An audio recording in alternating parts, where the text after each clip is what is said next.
everyone. This is Taryn with Quest, and welcome to PeopleSoft Week.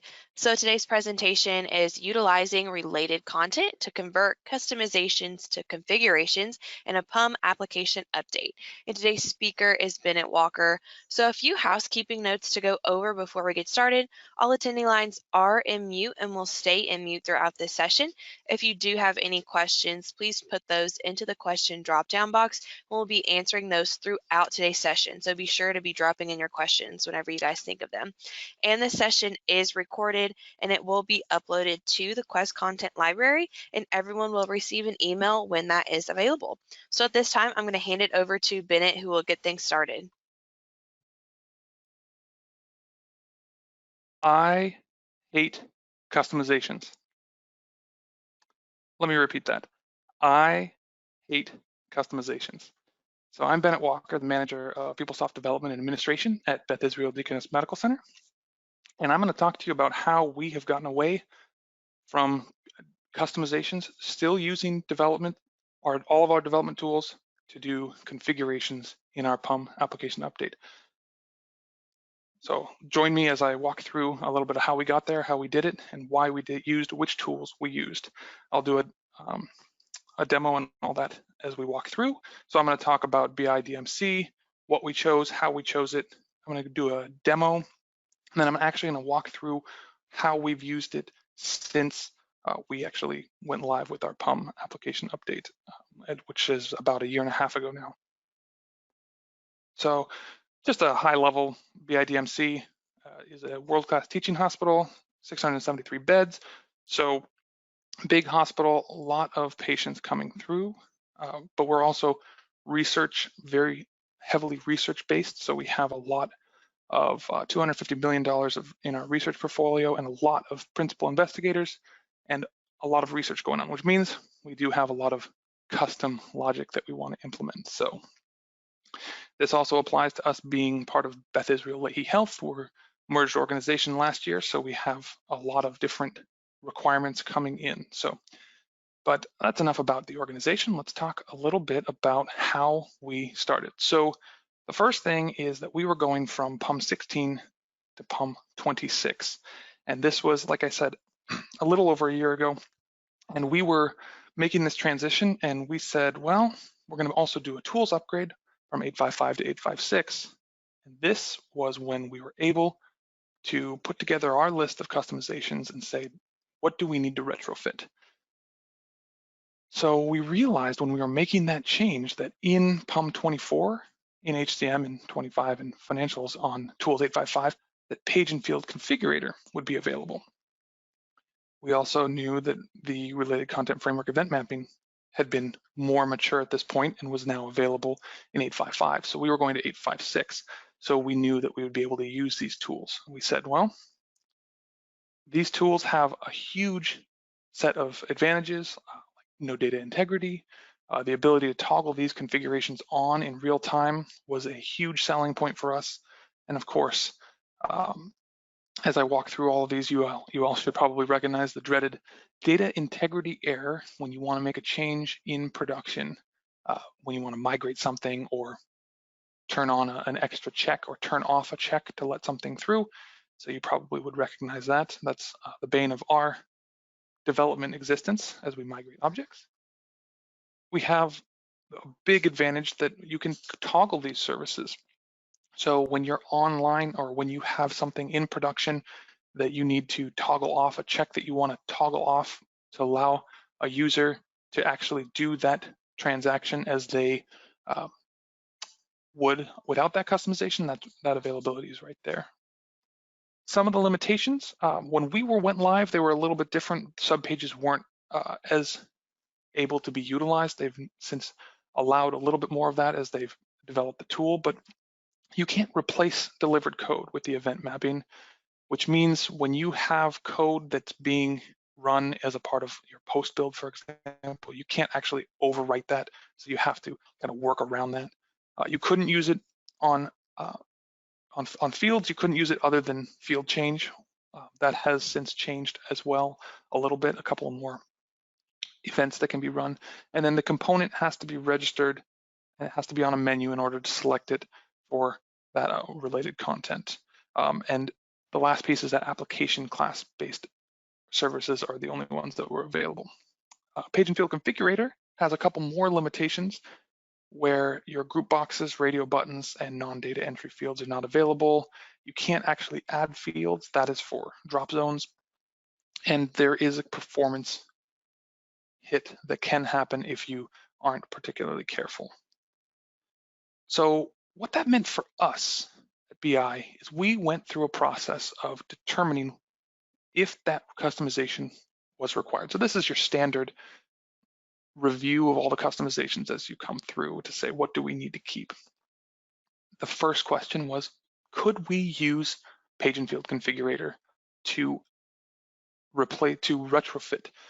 And that would be because this Page and Field Configurator is virtually pure configuration, and if that was available, then we would use it. If it wasn't, we would then research if the related content framework event mapping would be able to address that customization.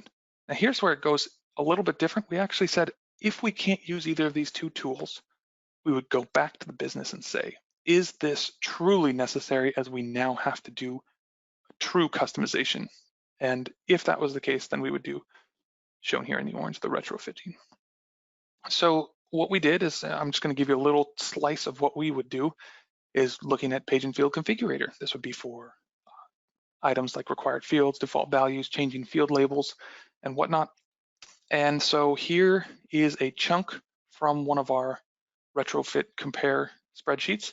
We actually could look here and say, look, here are 4 changes to job that we made.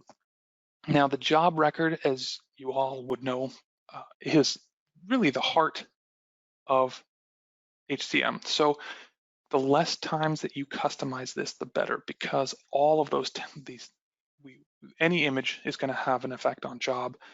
Really, a lot of the bug fixes are going to have job, and of course, tax updates would also be affecting job. So getting away from a true customization that shows up on compares and affects our ability to be agile, something that we want to get rid of. So here's an example. So we found these 4. These are required fields, delivered required fields that we want to make required, and some defaults, and also just there are some that we had to use related content framework for, but this we could use Page and Field Configurator. So when we chose those, we would actually walk through to make those configurations. So I'm going to step through that.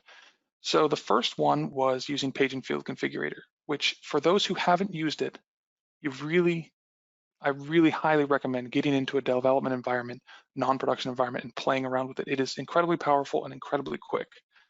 So in this case, those 4 customizations to make those Beth Israel overrides now configurations, what we did is we just set those 4, you pick those 4 fields, you mark them as required or having default values, and then it's just that easy. It's 2 checkboxes, 2 default values.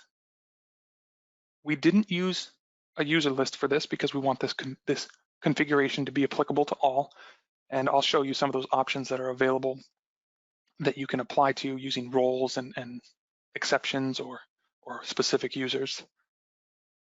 But we didn't do this. We decided to put these across the board, and I'll talk to you a little bit more when we get towards the selection and deselection portion. But this is an area that we didn't use, but it's nice to know that it's there. And the last piece is, of course, to map it to the portal registry. Again, very simple. You check the box, you click Apply Configuration, and off you go. For the event mapping portion of that, for those who, again, at a high level, Page and Field Configurator actually uses the event mapping framework to apply its configurations. So it just has in the background the code that's running. You're not writing any code, but you're using it. As you can see here, EOCC is what they call, what the name of those services are for the Page and Field Configurator. So you'll see those there, and you can see next to those in the component record level mapping, we have a lot of custom ones, our CU.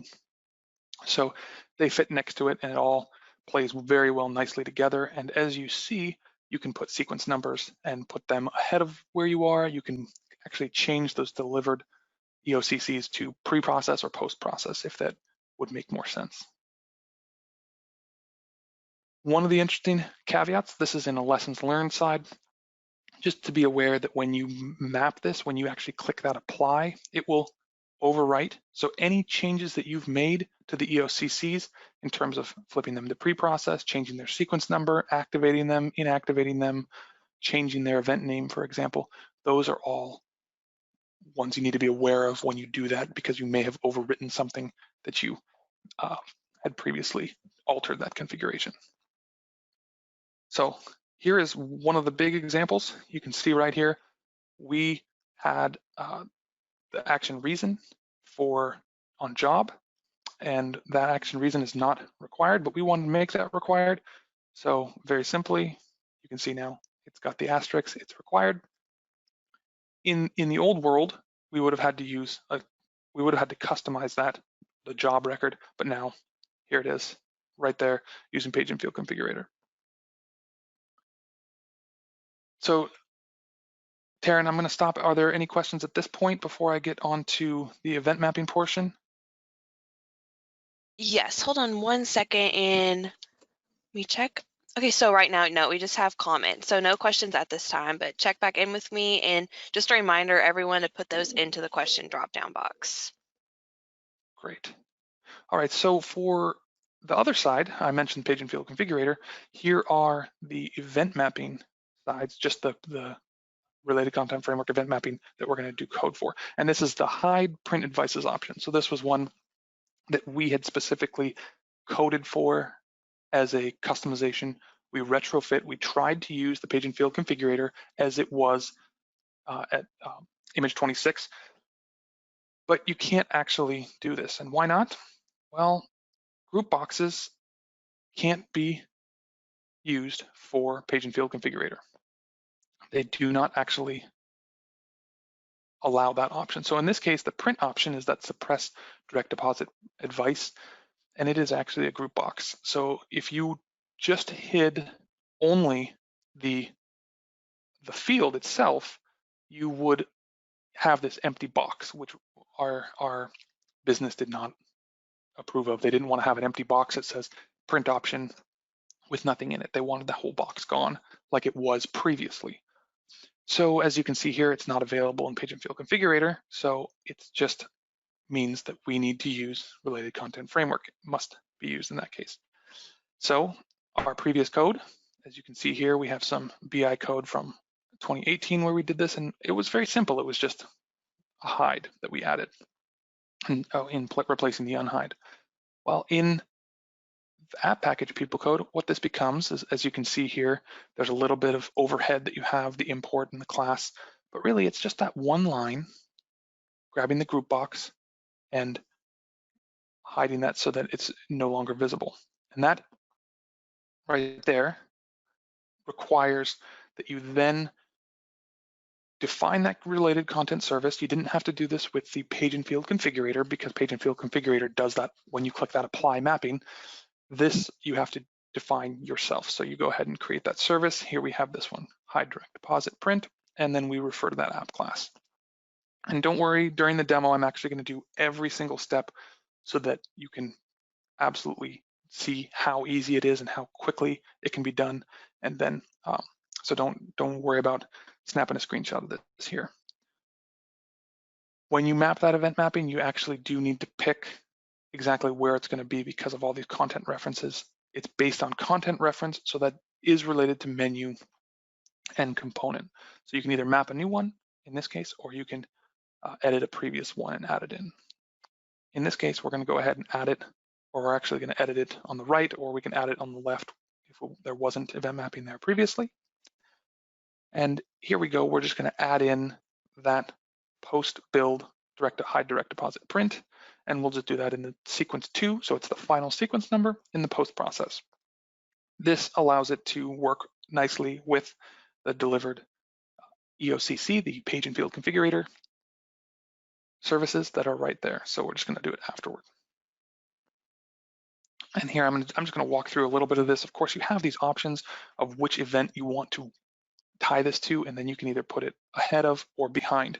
And in this case, we want it to be at the very end of all the processing, because any delivered processing that shows or hides this, we want to just override that at the very end and make it not visible. So in this case, we did post-build, post-process 2. So we're actually putting it behind the page and field configurator in case the page and field configurator made it show for some reason. So it's interesting, I am going to point it out here, I'll talk about it a little bit later too, that sequence number, for those technical folks that want to, if you go in and you trace it, you'll actually see that it orders by the sequence number. So if you don't have a sequence number, that means you don't care what order it goes in, because obviously they would all be 0. What that does is we have at Beth Israel only put sequence numbers in for the events where it does make a difference. So if we look at that, we see that it's not the white noise. They don't all have sequence numbers because we don't care about all of them. We do care about certain ones, like in this case, sequence number 2. So we do mark that there. That helps us keep it more it highlights the difference when that's there. One of our favorite things about related content, the framework with event mapping, both page and field configurator and using app package code, is the ability to enable and disable. So this has made it so that we can immediately, without any page integrity or any issues, we can immediately disable, allow someone to click something and then re-enable it all in the span of a minute, and nobody gets any issues in terms of page integrity, like I said. So before, which you may recognize, we have this here, we have this print option, and you've got the slider or the box there, the radio, not the radio button, but so you've got that print option, and we want to get rid of the whole thing. So using that code, here it is, it's now gone. So allowing us to do the things that the page and field configurator wasn't able to do. So I'm going to touch on this next part, which is the migration tools, and I'm going to go through pretty quickly. You can ask me questions at the end if you want, but I want this to be here to let people know how they get migrated and what needs to be included. But at the same time, I'm not going to spend a ton of time because it may not be something that you all need to do, but it's just there for reference so that the technical teams can see how those are transferred. So page and field configurator is an application data set transfer. So you have quite a few steps to take this from one environment to another. So we're going to create it. We're going to actually export it as a file. We're going to import that file. We're going to validate it and apply it. So it isn't the simplest, but it does go through. So let me walk through that. So again, for those who aren't familiar, this is the data migration workbench. So we're going to create a new project, in this case, PUM 26 page field config, and we're going to pick a data set. That data set is that EOCC configuration. So that's going to grab those. We're going to take that, we're going to copy all of those into a file, which we had selected in that data set. We're going to load that project back in. This would be in the next environment or in production. We're going to select that file. We're going to pull that in. And at that point, we're going to do 3 steps of validating, comparing, and then submitting it for copy. And each of those 3 actually, I believe, runs an app engine, if I remember correctly. And so then the validate and compare, create those app engines. The submit for copy sends it for approval. So it has to go to an approver, which once that's approved, it immediately is applied. Once it's scheduled, if it's the checkbox there, you can see. So go ahead, we went ahead and applied this and approved it. And then the last piece is you have to map it to the portal registry, just like we did with the page and field configurator previously. For event mapping using PeopleCode, this is a little bit different because we don't have an application data set to push those through. So what we need to have a few application designer project items that can all be inserted into a project. So there are 3. There's the configuration, the definition, and the service. And at a very high level, I'm just going to describe that there are the service. So you have the service itself, which is the definition. You have the page that has an event mapping content service related to it. That's the one at the bottom. And then the top one is the connection between the service and the definition. So you have, again, the definition on one side, you have the service on the other, and then you have the connection of the two with that. So again, don't forget one of those three or it won't work in production. So any questions, Taryn, before I start the Page and Field Configurator demo? Yes, so we do have quite a few questions, so I will go ahead with the first. So did you have to do clear catch after move changes? So no, you don't. We did not. You don't have to clear cache when you're making these changes for either the Page and Field Configurator or the Related Content Framework Event Mapping PeopleCode.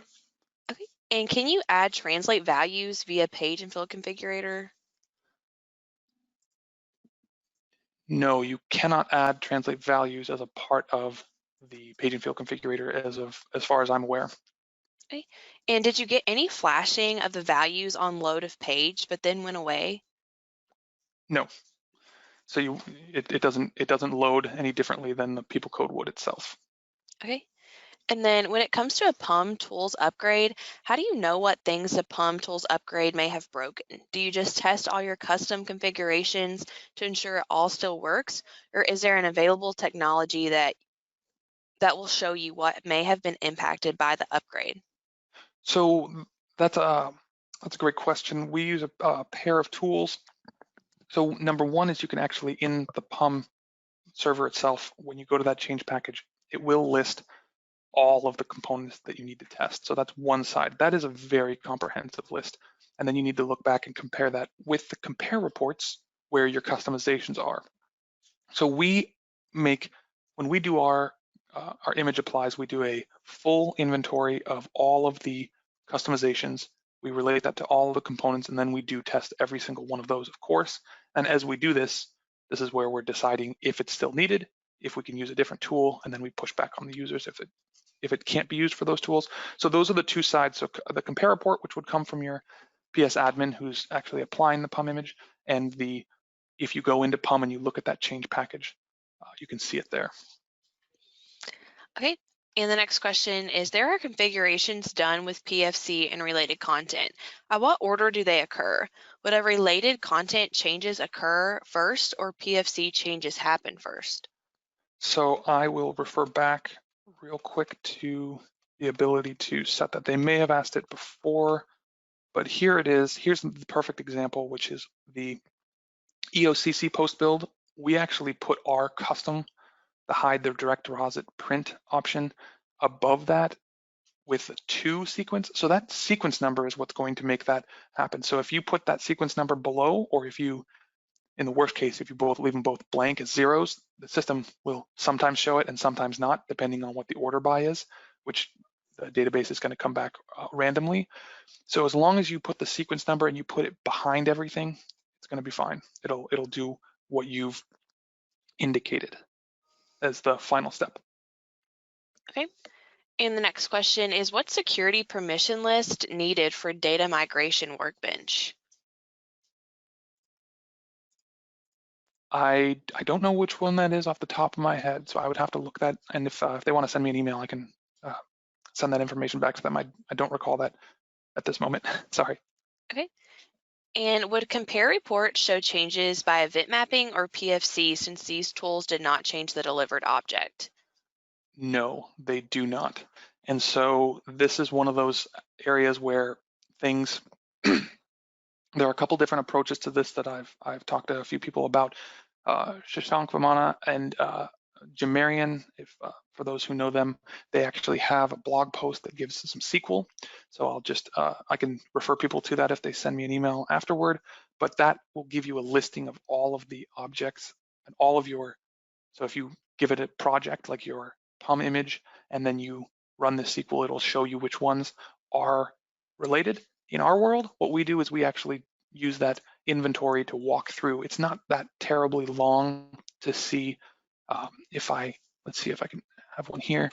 Well, I'll show it to you in a minute, but we have we're running about, I think in HR, we might have 20 or 30, and it doesn't take long to verify each one of those at each PUM image apply. So it's a nice concise list of all of our custom or our event mapping that we've done. Okay. And that is all the questions that we have right now. Great, so I'm gonna pop out and make sure that, let me know if anything doesn't come through. But what we're gonna do is we're gonna pop over into Beth Israel's user acceptance testing environment. And I'm going to actually log in here. And I'm going to use, this is going to be Page Field Configurator. So I want you all to see how quickly and easily this can be done. So I'm going to use a very simple example. I'm going to come in here to user profiles, and I'm just going to pull up my own. We're just going to change this right here. So the description, and if you are, let's say that you don't want to have that be the description, you want that to say something else.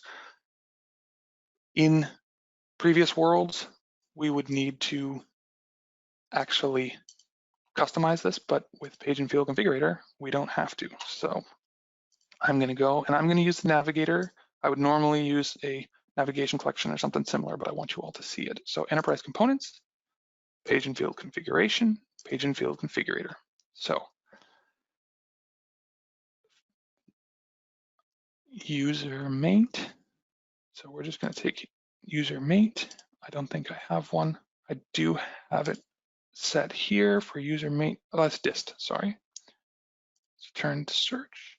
So what I'm going to do is I'm going to actually create a new one, and I'm going to create that for global. And I'm going to say this is webinar demo. All I want to do is just take, I'm going to pick that field. So I've got a couple of options. I'm on the general page, and I'm going to say the description. And I'm going to take that one and I'm going to modify the label. I'm going to say this is name of user. And I'm going to just click on the user list. Now in this case, I'm going to leave it up to everybody, all users with exceptions, and it's at the header level. So I'll save it. And in this case, all I have to do is apply the configuration to employee, and it was mapped. So now I just pop back to our team tile and pull up myself here, and there you go, name of user. So I just did that in, I think, about 2 minutes. I just changed that. That used to be a customization, used to be included on compares, and it would get overwritten. Now there's one other aspect of this that I want to show, which is I put that happens to be right there. Let's go back. I'm going to use the recent places just to make it a little bit easier.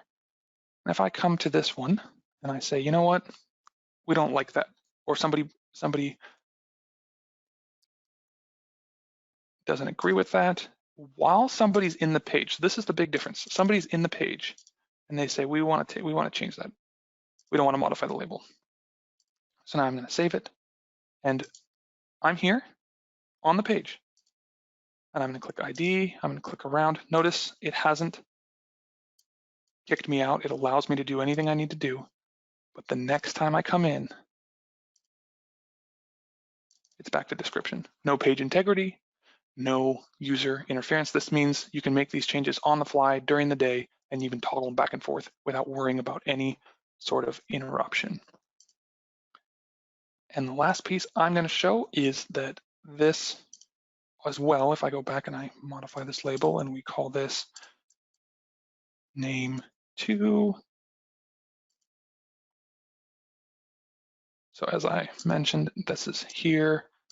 It still says description, and I'll go back and forth, not getting any integrity error. There's name 2. At the same time, I'm going to pull this up in, so here we go, PeopleTools, which is right here. And I'm going to pull up that content service so you can see what it looks like.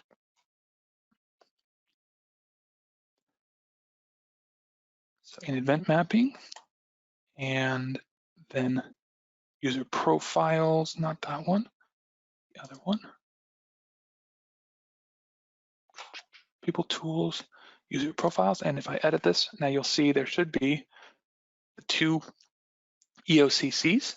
Now I'm in user profiles. I've got name 2. The other way to do it is if you just said, I don't want to deal with this. So we turn these off, click save, and come over here. Again, I'm not getting affected. But when I come back to user profiles and I look it up again, we're back to description because I disabled it here. So the power of the Page Field Configurator, I didn't write any code. I didn't do any page integrity. I didn't mess with the application, but this just overlays on top and allows us to do that. Now I'll talk about some of the examples later that we use for this, which are great examples for us. Back to the presentation here. And okay. Did anybody have any questions? Taryn, did anybody have any questions while I was doing that? So we do have quite a few questions. So let me go here to the top of them. So do the changes need to be re-registered to the portal? Did the changes need to be re-registered to the portal? In the sense that what I just did is I applied them to those content references. And so I didn't have to re-register any components, no. Okay. Yeah, she kind of followed up with that and said, or are the changes saved at the end of the business day? So Page Field Configurator is permanent in the sense that once you turned it on, it stays with that, it stays attached to that component. Well, actually that the component reference. So it's the content reference is where it's carried through. So those do save through, and it's not based on the day. Okay. So if I hide a field using PFC, and if there's a component PeopleCode to make it visible, will the page still hide the field? It depends. It all depends on when or where you have set that. Again, that's all about that ordering. You really got to be aware and think about where these are done. So if I did this user profiles here, if I hit it and I put this at pre-process, the code could actually go through if there's delivered code and hide it or show it. That code is going to take precedence because these are going to run, and then that delivered code runs and hides it there or shows it, as you said. If you put this on post process, this is now the last thing to run. On this post build, that is the final thing to run. And if you put this sequence, whatever number, it is going to be the final piece, and it will hide that, and it won't show it unless you have something that's, again, event driven, like a field change code. Okay. And the next question, so who do you give authorization to do the PFC actions? Is it IT or functional or both? At Beth Israel, we only keep that to the IS team, and that is, this is something that we will do for them without a huge amount of change needed if it's a small one, but if it's a bigger request, then of course we'll do that. But if they're requesting it, we'll do it. We don't give them the tool because you can start to default values and you can make some changes that are detrimental to the system integrity. If you were to perhaps hide fields and then default them to different values, you could negatively affect online actions. Okay. And if a component has PFC and RC, do we need to configure both on event mapping and then sequence them out? Yes, absolutely. And so that's where you get, you will probably see this when you go to the job component for any organization that's using both of these tools. And that's because you have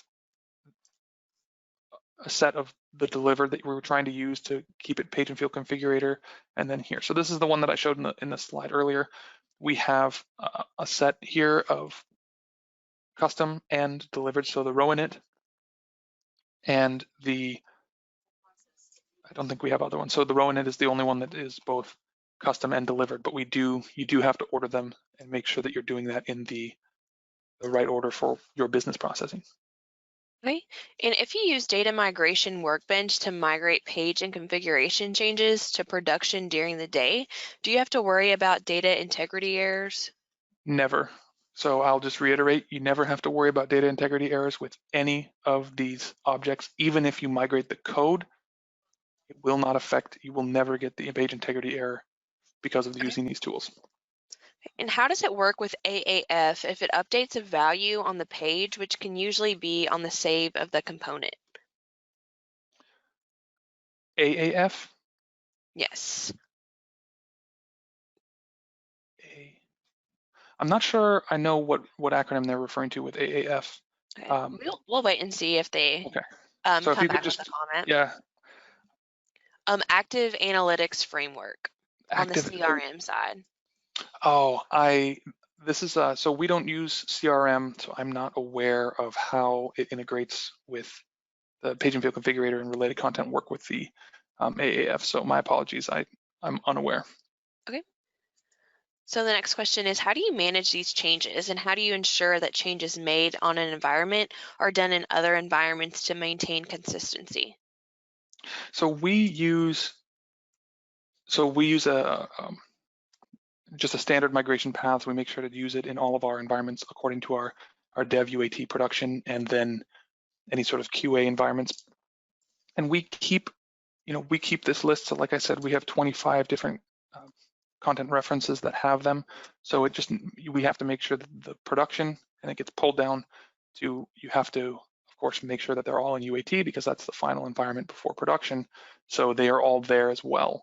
And maintaining them, this is what we use. We use the online component to be able to keep track of them. So this allows us to see them all and make sure that we know everywhere to test when we do a PUM image or when we do tax updates.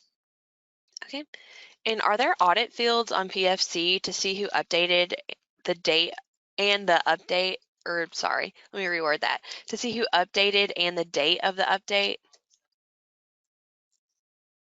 I believe there is, but I do not recall because, yeah, I don't remember. Sorry, I don't remember what we have for that or what Okay. there is.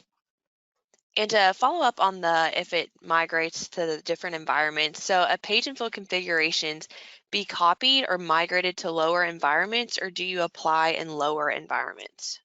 So it depends. So this is a great question. It all depends on how complicated or complex that page and field configuration is. If it's basic, then we don't actually migrate it because the application data set, as you saw with all of the steps, I'll pull it up here, it is an incredible amount of steps. You have to end up migrating, a bunch of different objects. You have to go through all of these steps, creating that ADS project, importing, exporting, validating, comparing, copying, approvals. So instead, what we do is we just will manually do it in production with, one or two fields. In the simpler ones, when they're more complex, we'll move them. And of course, we move them all as one application data set when we went to production with our image because there were so many. Okay, and the last question that we have for right now is Page Field Configurator a developer tool, or do systems business analysts use it too? So business analysts do use it. We at Beth Israel, we do have them aware of them and being able to use them. They usually will involve a developer just to make sure that nothing is not right, or if they need any development or if they need any sort of code to be written.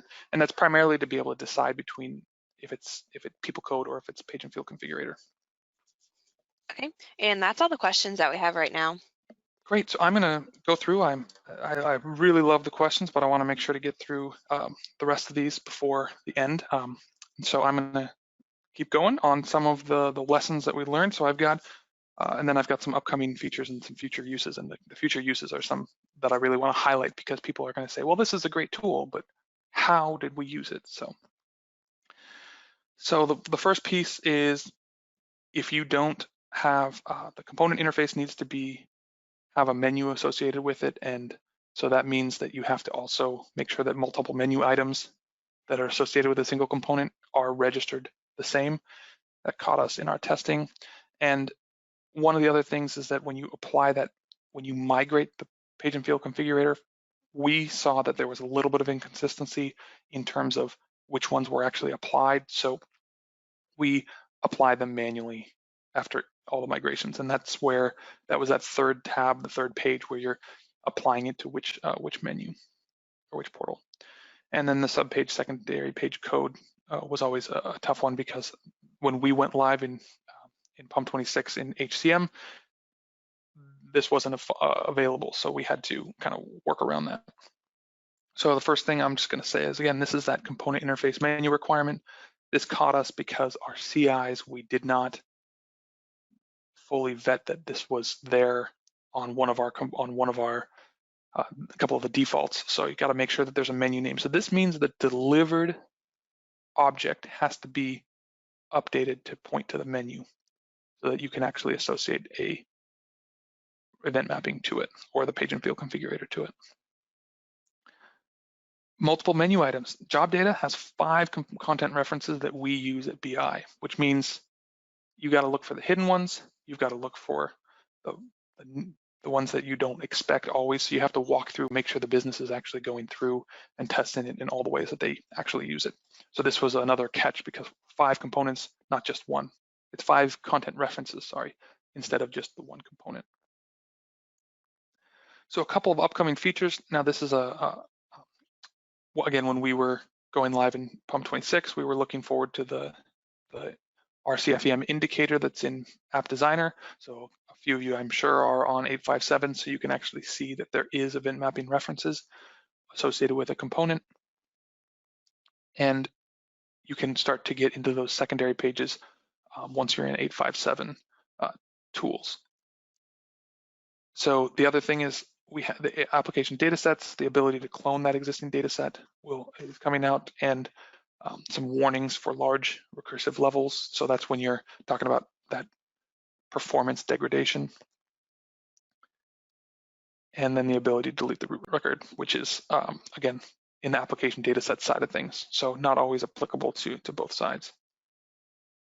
So the big thing for us was to say, okay, great, we applied this. So the topic at hand is the application of this in a PUM update.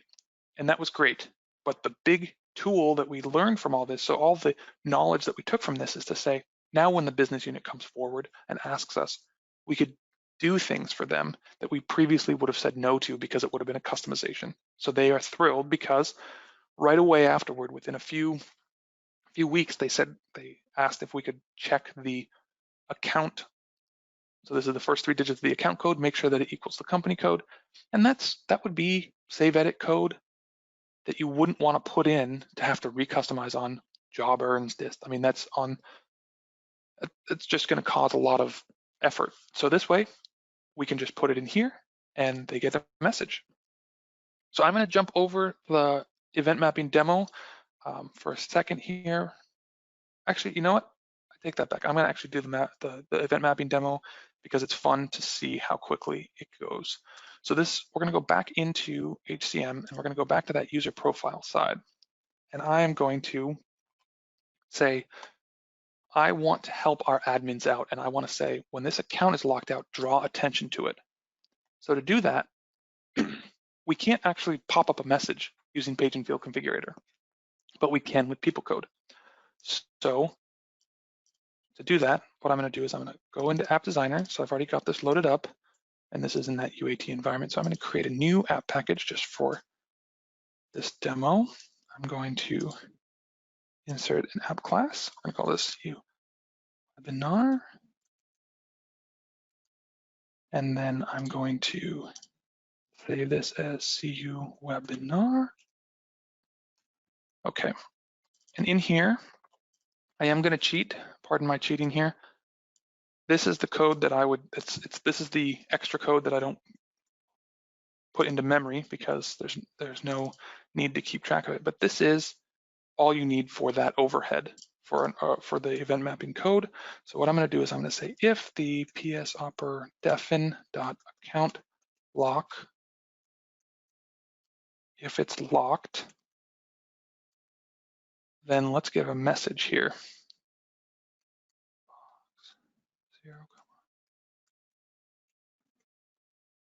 and we'll say sample webinar account locked.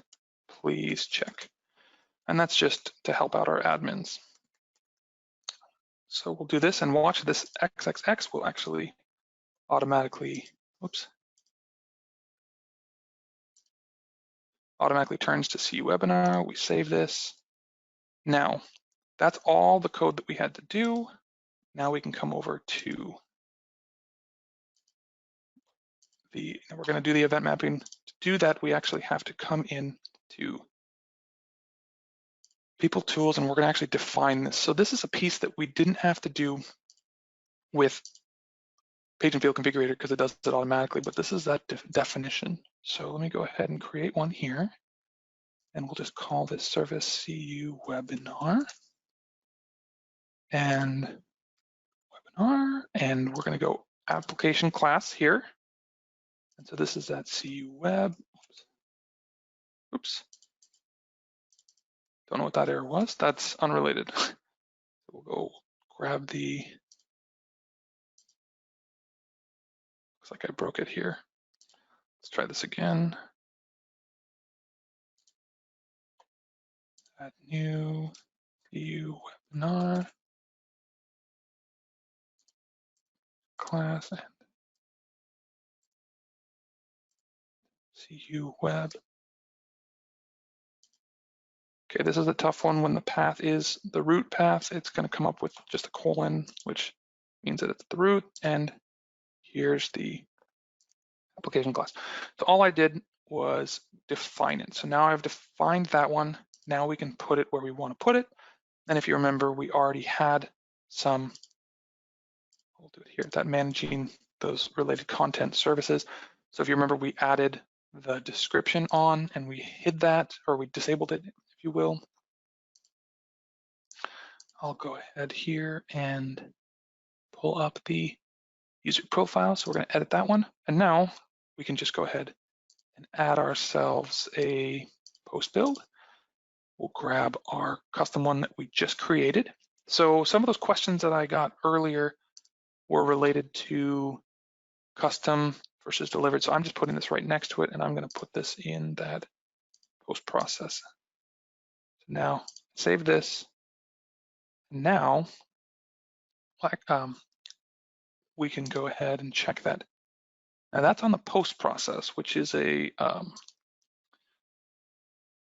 that only executes once. So it's not as it's not going to run as many times. So I'm going to move that in a second to show you how easily you can move the code between. But so my account is not locked, so I get nothing.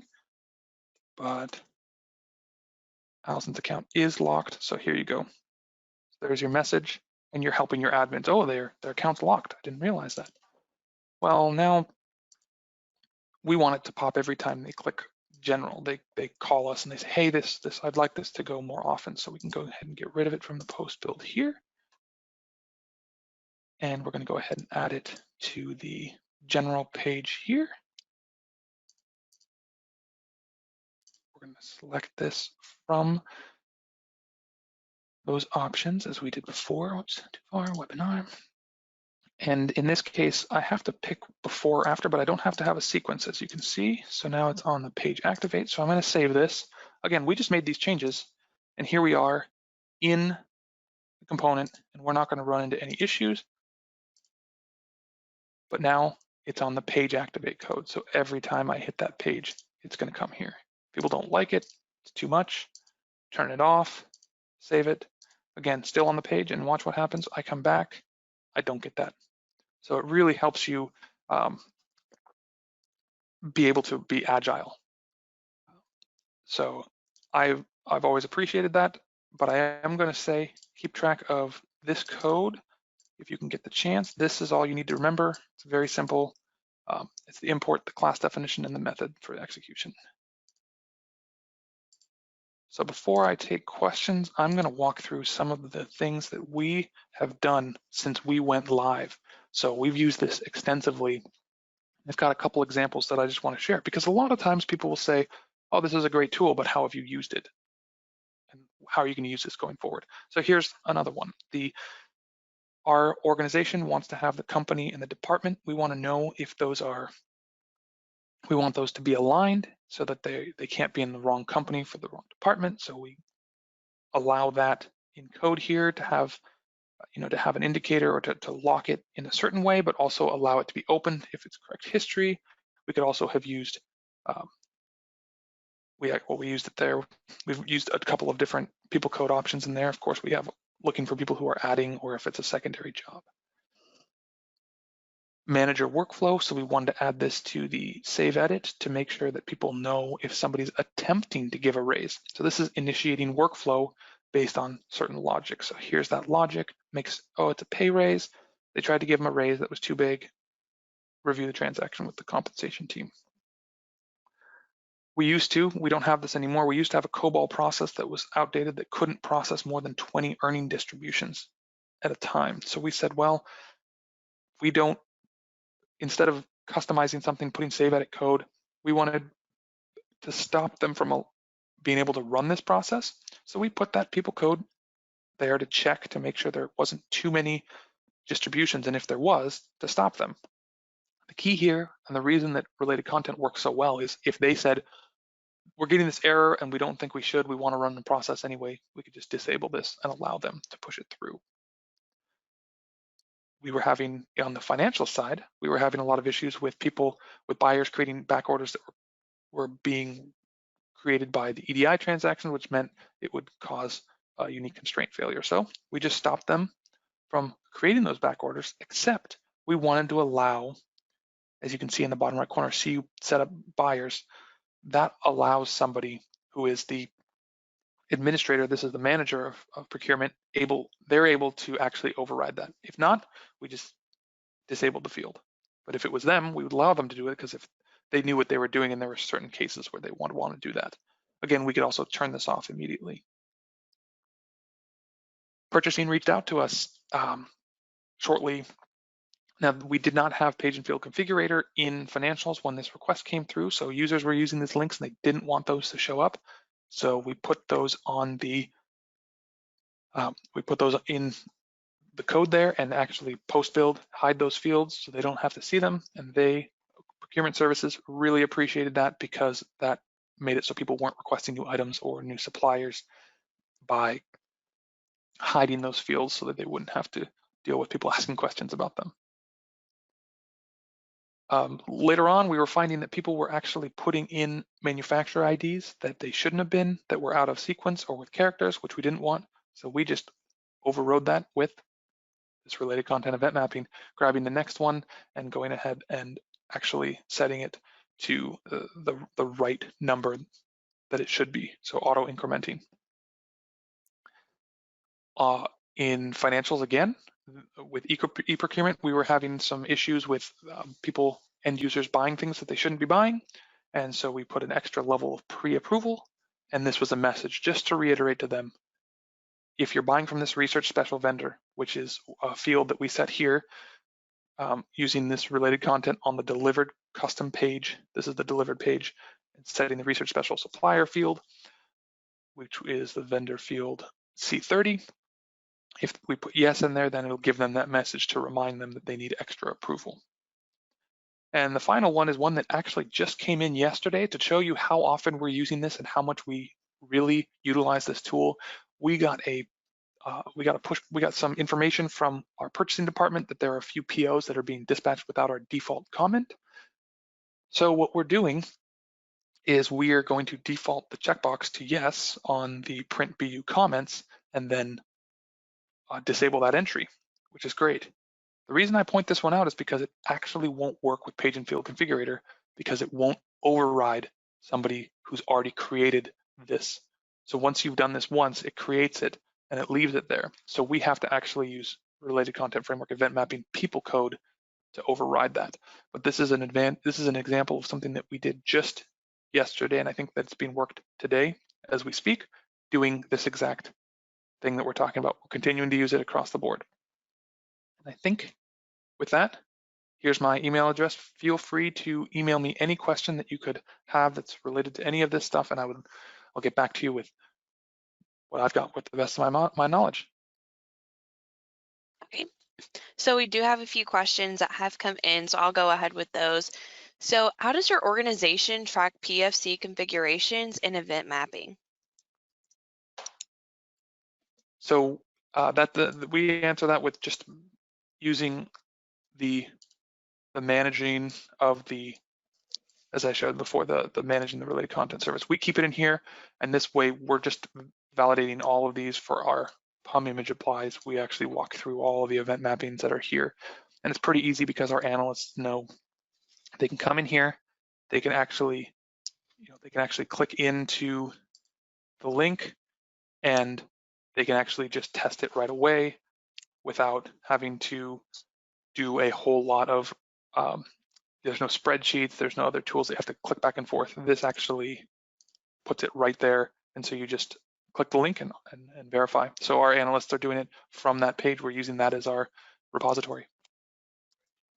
Okay, and the next question. So after hiding multiple fields, have you found a way to move kept fields on a page to deal with all the extra white space, like the classic page?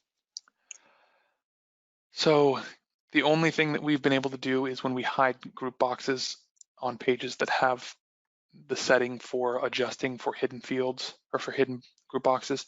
But other than that, most of the time we're not really hiding a lot of fields. And if we do hide a lot of fields or we're going to go down that path, we use disabling those fields so that they can see them, because we actually haven't had a case where we've been hiding more than half the page.